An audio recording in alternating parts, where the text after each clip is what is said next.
Então, nós vamos falar, basicamente, a aula de hoje é sobre o capítulo 2, conceitos e arquitetura do sistema de banco de dados. Nós já vimos no capítulo 1 alguns conceitos, aqui a gente vai ver outros. E vamos fazer uma leitura aí, meio que resumida desse capítulo, tá certo? Nós já falamos sobre esquemas de banco de dados. É importante a gente falar que os modelos de dados conceituais utilizam conceitos como entidades, atributos e relacionamentos. Então, se nós formos olhar direitinho,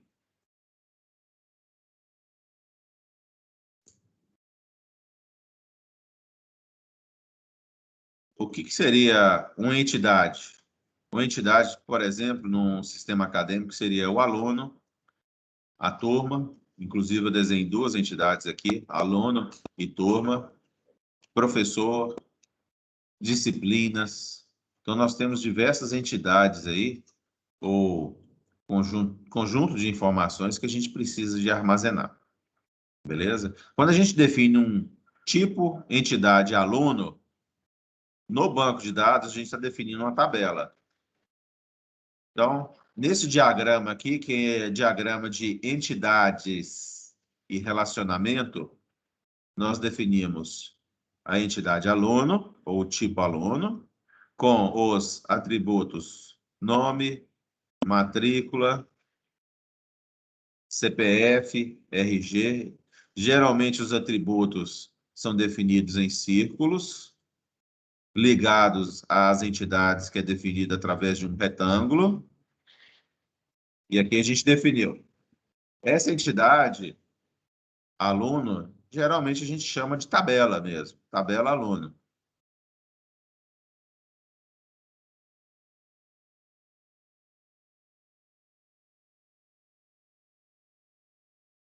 Tabela aluno. Opa!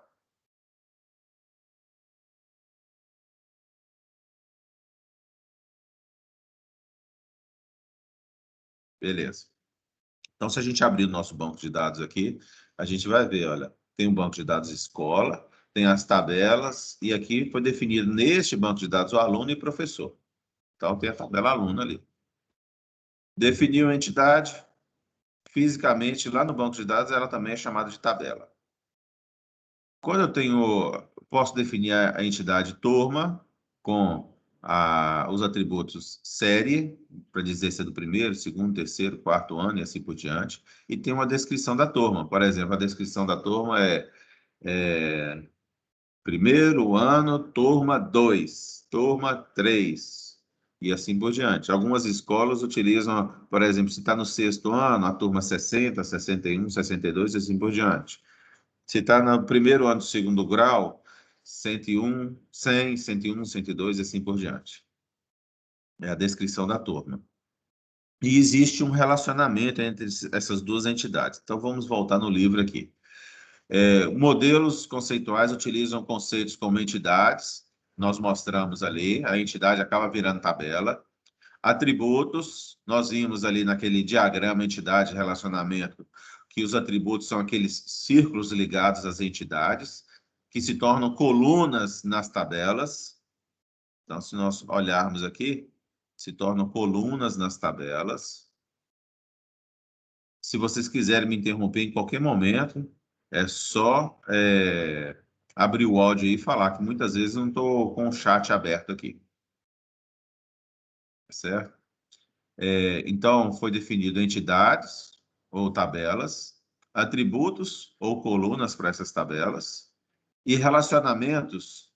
Então, está aqui, ó, uma entidade representa um objeto ou conceito do mundo real, como funcionário ou um projeto do minimundo, que é descrito no banco de dados. Um atributo representa alguma propriedade de interesse que descreve melhor uma entidade, como o nome, ou o salário do funcionário, ou o CPF, ou o RG, ou endereço e assim por diante. Um relacionamento entre duas ou mais entidades representa uma associação entre elas. Por exemplo, um relacionamento trabalha em... Esse relacionamento pode ser utilizado entre um funcionário e um projeto. Para dizer que a entidade funcionário, a entidade projeto, ela é relacionada através do verbo trabalhar, ou trabalha em. Funcionário trabalha em projeto. Nós construímos aqui também um relacionamento. E o relacionamento, geralmente, no diagrama, ele é apresentado como um losango. Então, olha, o aluno, ele se relaciona com a turma. Um aluno, ele é matriculado em uma turma.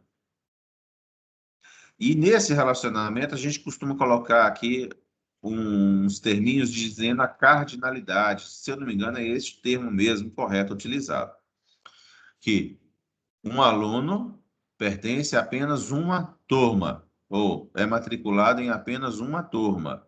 E uma turma possui N alunos matriculados.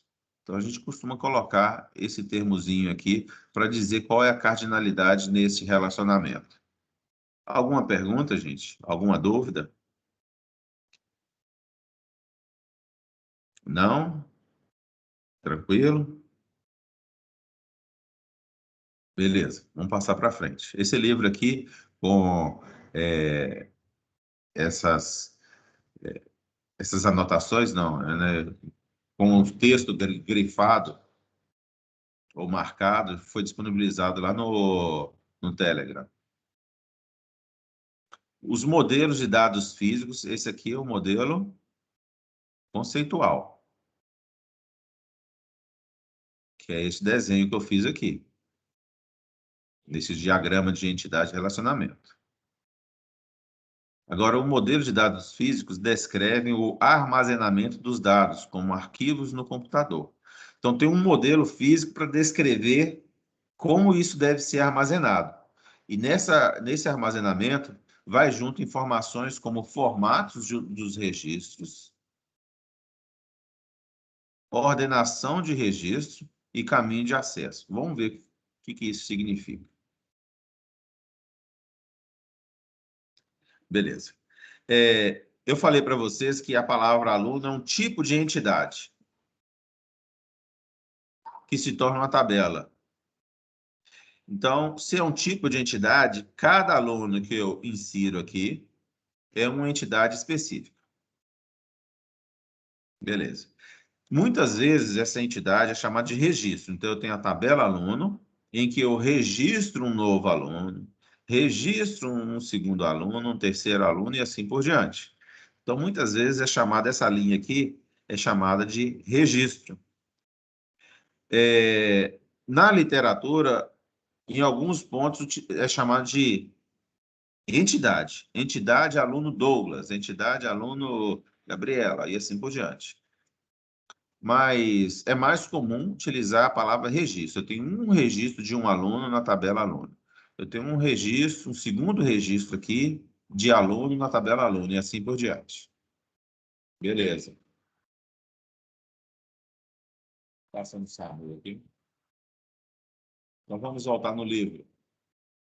Então, olha, como os dados físicos devem ser armazenados com informações do formato de registro.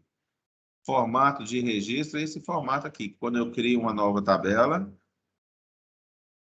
aluno, professor, vão criar a turma aqui. Create table. Estou criando um tipo aqui de entidade. Turma.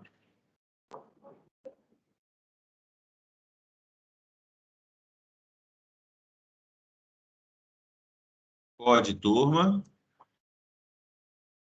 Essa aqui vai ser minha chave primária, autoincremento.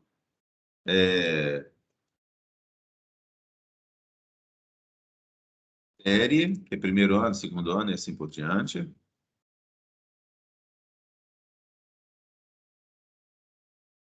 que mais que eu tinha definido lá? E a descrição. Também é obrigatório. Beleza.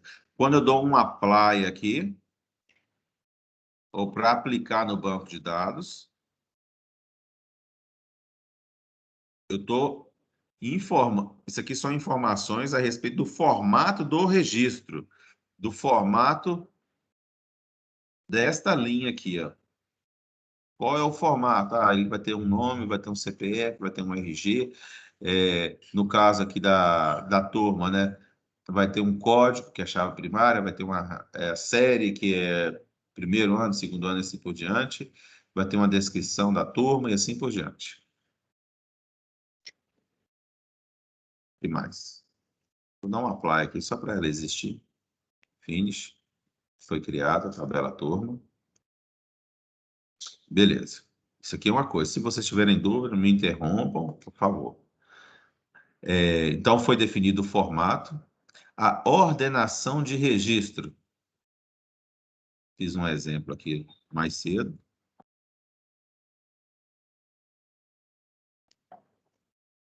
Então, quando eu consulto a tabela aluno, eu tenho uma ordem aqui, e a ordem é dada pela chave primária. 1, 2, 3, 4, 5, 6. O que acontece se eu inserir um código de matrícula 7 aqui? Vamos ver o que acontece.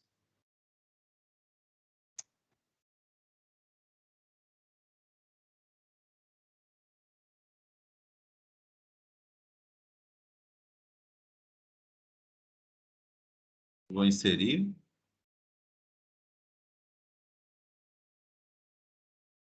Olha lá, foi inserido de forma ordenada. Mas aí vocês podem falar, professor, foi inserido ordenado porque o próximo seria 7. Beleza.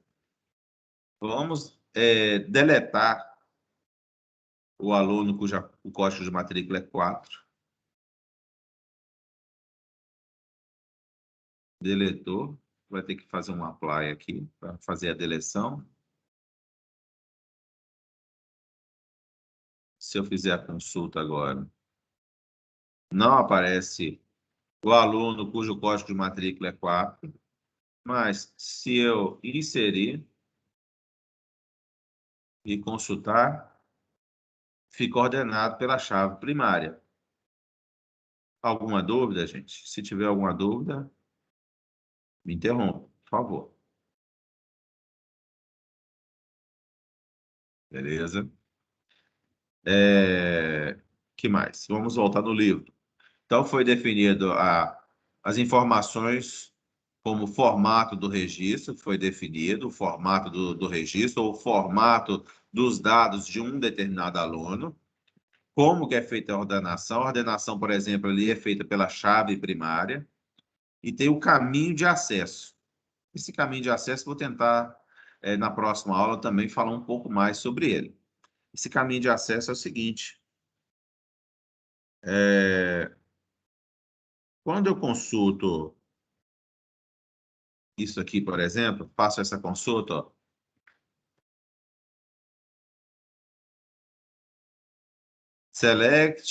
Selecione todos os campos ou todos os atributos da tabela aluno ou da entidade do tipo aluno, onde o nome é igual a teste 3.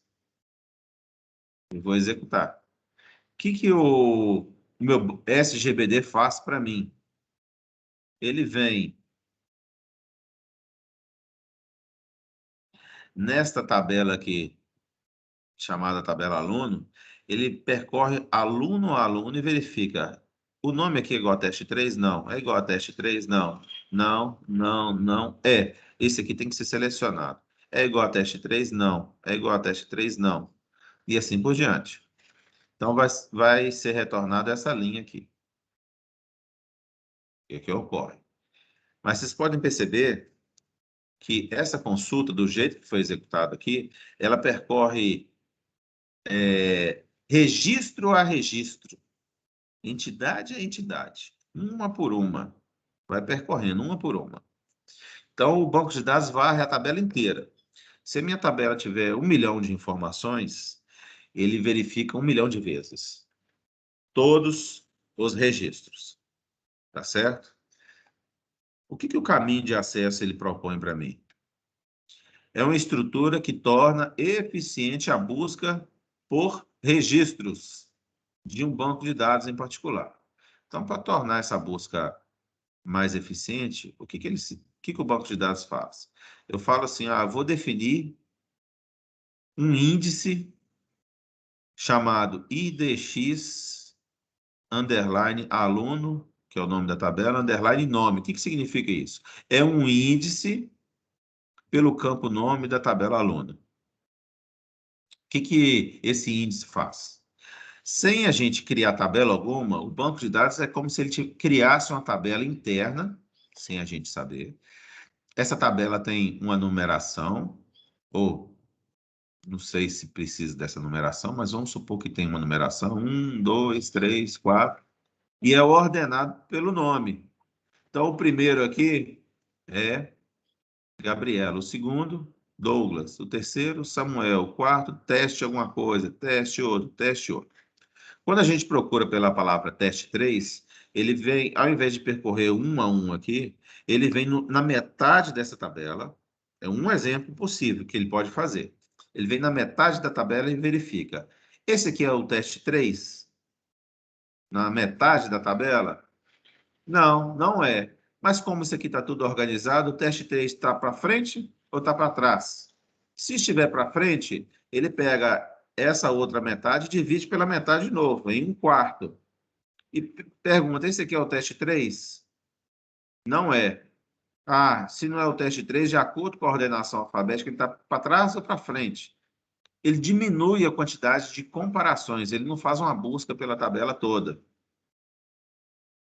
Então, quando a gente define um caminho de acesso, que é uma estrutura que torna eficiente a busca por registros do banco de dados, um exemplo é esse índice. E aqui o texto fala, olha, um índice é um exemplo de um caminho de acesso direto aos dados, usando um termo de índice ou uma palavra-chave. A palavra-chave aí, no caso, é aquele teste 3. Ele é semelhante ao índice final deste livro. No final do livro tem um índice remissivo. Tá certo? Então, se a gente for lá no final do livro, tem um índice remissivo. Eu quero pesquisar sobre variáveis. Está aqui, variáveis na página 6667. Domínio de variáveis na página 709. E assim por diante.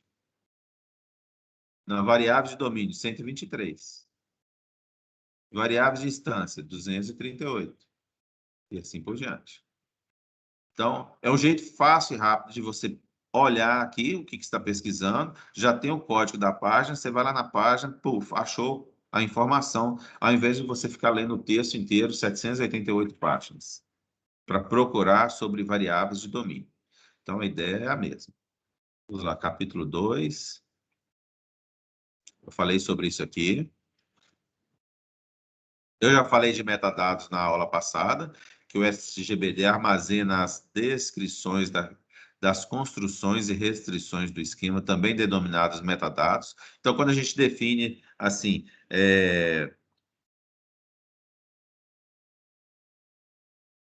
uma entidade do tipo aluno, ou uma tabela aluno, internamente o MySQL ele guarda, olha, existe uma tabela aluno, que essa tabela aluno tem 3 campos, os 3 campos são nome, CPF, RG, o nome é um varchar de 60, CPF é um varchar de 11. Então, essa estrutura toda é armazenada dentro do próprio banco de dados, é chamado de metadados. Dados que descrevem dados. E não são dados relevantes, digamos assim, tão relevantes para a aplicação em si. Ela é relevante para o banco de dados, para definir os próprios dados. Novamente, se tiverem dúvidas, me interrompam.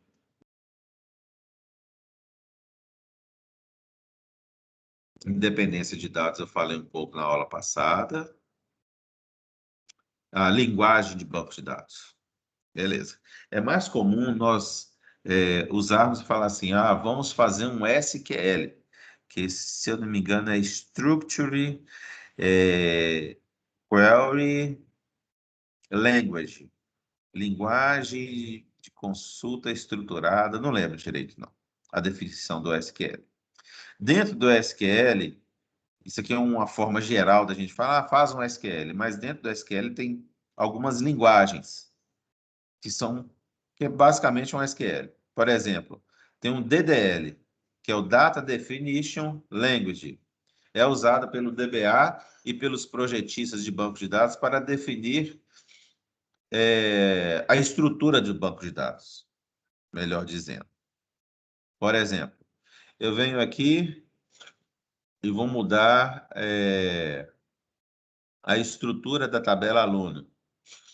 Eu dou um alter table aqui e falo, olha, eu quero acrescentar aqui uma coluna chamada logradouro.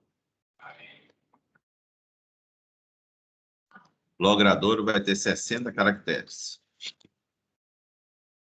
E ele é not null. O que significa logradouro? Logradouro é o nome específico da rua, ou da avenida, ou da praça. É aquele nome ali, é o logradouro. Então, o endereço completo é formado pelo tipo do logradouro, se é rua, avenida, praça, viela, sei lá o que pode ser. É formado pelo logradouro em si, que é o nome daquele lugar onde a pessoa se encontra, pelo número, pelo complemento, pelo bairro, cidade e assim por diante. Então, logrador aí é o nome de onde você se encontra. Por exemplo, avenida, o nome é, por exemplo, Alberto Giovannini, é o nome da avenida. Então, esse nome é o logrador. Vou dar um apply aqui. Vocês podem perceber que quando a gente muda a estrutura do banco de dados ou a estrutura de uma tabela, qualquer coisa que seja, a gente está usando um DDL, Data Definition Language. E o DDL aqui é altere a tabela aluno que se encontra no banco de dados escola, adicionando uma coluna chamada logradouro, que tem 60 caracteres e não pode ser nula, e acrescente ela depois do CPF. Finish. Então, se eu consultar agora, vem a coluna aqui chamada logradouro. Como eu defini que não pode ser nulo, ele colocou a descrição vazia aqui. Beleza? Esse é o DDL. Data Definition Language. E tem o DML, que é Data Manipulation Language. Ela é utilizada para fazer consultas, exclusão, alteração, e assim por diante. Beleza? Tudo isso, DML, DDL, geralmente é chamado simplesmente de SQL.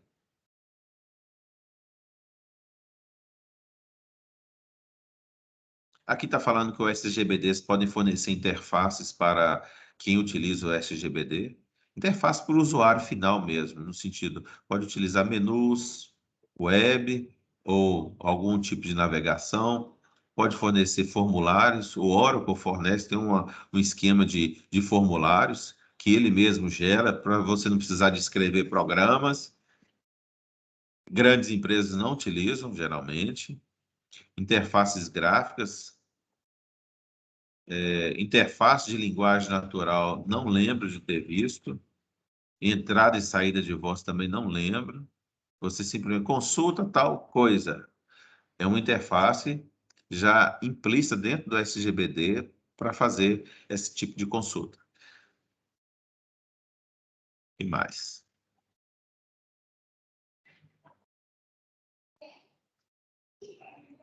Já foi falado de backup na aula anterior.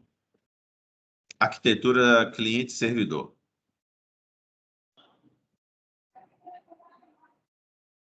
Beleza. Você pode ter uma arquitetura da seguinte forma. Você tem um computador ou um PC ou um servidorzinho, um hardware mesmo. Lá dentro está instalado o banco de dados e nós temos diversos computadores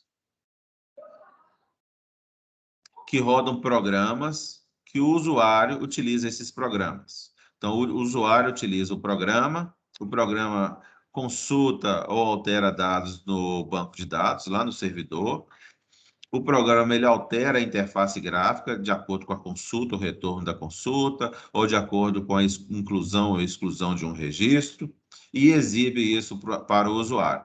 Então, aqui nós temos uma arquitetura cliente, onde tem diversos programas clientes que requisitam informações do servidor, e temos um programa lá no servidor que é o próprio banco de dados. Então, é uma arquitetura cliente-servidora. Tá certo? Temos usuários que utilizam esses programas clientes. Se vocês tiverem dúvidas, me perguntem. Tem outra arquitetura além dessa cliente-servidor? Tem sim. Eu posso ter uma arquitetura 3 ou N camadas, onde eu tenho, isso aqui é um computador, apesar de estar maior, esse quadrado é um computador. Eu tenho usuários que acessam esses computadores.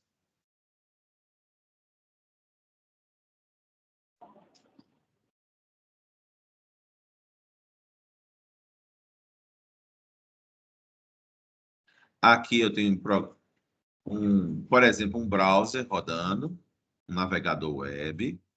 Esse usuário está usando o navegador web, ele se conecta num servidor web, que é uma outra máquina, um outro hardware. Se vocês estiverem desenvolvendo na disciplina do Odilon, que é programação web, provavelmente vocês vão instalar nesse servidor web um programa chamado AMP ou XAMPP. Ele é um servidor de páginas web, de PHP. Vocês vão desenvolver códigos aqui em PHP para servir páginas para os clientes. Esse programa escrito em PHP, ele pode ser dividido em dois também. Uma parte do programa responsável pelas regras do sistema e uma parte do programa responsável por montar a parte de interface com o usuário. E esse servidor web, na hora que você requisita uma página, ele entra nessa parte aqui de regras de negócio, ele faz uma consulta a um servidor de banco de dados que pode estar em outra máquina, as informações vêm, essa parte aqui de regras de negócio passa informações para a camada de montar a interface com o usuário, monta uma página HTML através de código PHP, e essa página HTML retorna para os clientes. Então, é uma arquitetura 3 camadas, e se a gente considerar que esse aqui está dividido em duas ainda, é uma arquitetura 1, 2, 3, 4 camadas. Tá certo? Estas 4 camadas aqui, todas podem estar em um único computador. O banco de dados está instalado num computador, continua sendo 4 camadas. Então, eu tenho um computador que tem o banco de dados instalado, eu tenho o XAMPP ou AMP, que é o servidor web instalado, e eu tenho uma pessoa usando um browser aqui dentro, no mesmo computador. Provavelmente vocês vão usar uma estrutura parecida com essa, mas são 3 camadas. Tá certo, gente? Então tá jóia. Alguma dúvida? Não? Beleza. Então, eu expliquei, olha, arquitetura cliente-servidor, básica, tá? Tem até um exemplo aqui. Arquitetura em 2 camadas e 3 ou N camadas. Tem um exemplo aqui. Olha lá, ó. A interface com o usuário, o programa responsável pelas regras de negócio e o servidor de banco de dados.